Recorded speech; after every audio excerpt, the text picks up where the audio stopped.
Vi øysande regnen møtte KU på 8 trus, og tåte visste bøyna ved at doer ender ui honom.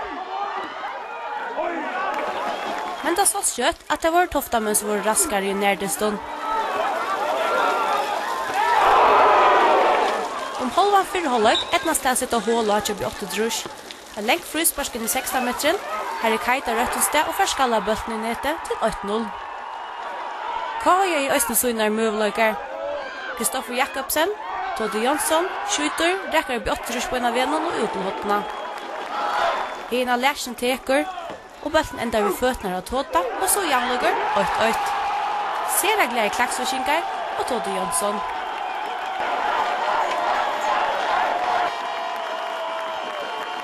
Vi 8 trus svære kjøtt atter. Frysbarsk. Her Niklas Johansson Hakster. 2-8. I Torrund og i nu eikjent og rei og blusen blir tofta med en anholdet hver det sleppte i fyrra. Og i velleikant i Øster Hansen sender lenka bøtt fram, og her får Oli Åsen sett bøtten i nettet til 3-8. Vi 8 trus vil det velja visa at tøyre 8 besta liv og Vodafone-døltene vi tørre kjøta spillet. Keita i rom til Niklas Johansen, og så er Niklas släppt 8 trus framom vi høyler 4-8. KU færte å pynte på utslidet vi gjennom målet fra debutanten på Klesker. Ikke bare til å få en sigur i hus til Tåte og KU, men å ta med velkårande på 8 trusjæronen. Men utan Iva var det glottere hjemme av KU-linjen. Det var det 2 li og tinkere enda noen vi møttes til Fugla 4 dagen. Långt i øreomnåttet for uja få om valgkjødingene. Alexander Jovovic, Andi Olsen, og så Dalbører opptidgjende løgjene. Til endas var Daniel og Lætsjene prikket bølten i målet til 8-0.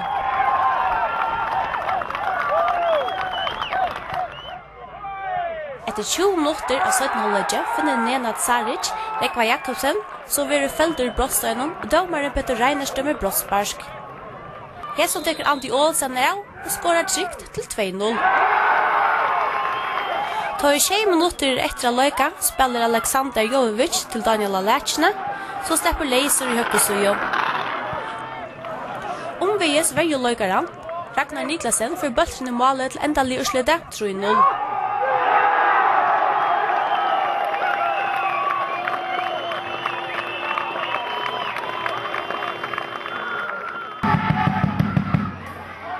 Tavernes ui som lei brakkligere 4 og i Esterøya oppkjørende. Hjalger velter røyne seg utifra, og til reppet at han legger hennes ui 8 etter 6 minutter. Etter 25 minutter kjente Sune frysbarsk om muren. Bølten ender ute til Sølva Vatnammer, så skjøter i nettet. Første måløkken og 17-hållet for Andreas Lavo Olsen etter 20 minutter. Maynard Johansen kommer vel ut og veier 4. Ta en knapp på tog med lektor av distan slipper på i løtjen til backlinjen av Vinstro og legger inn 4. Men Carly stod der bort ved Sune av. Løtte 17 sendte Jan Inge Petersen frysbarsk at første dreie. Ta i 20 minutter resten ui, gjør Wutchingar barst. Sverre Jakobsen legger inn 4 i høyre båret.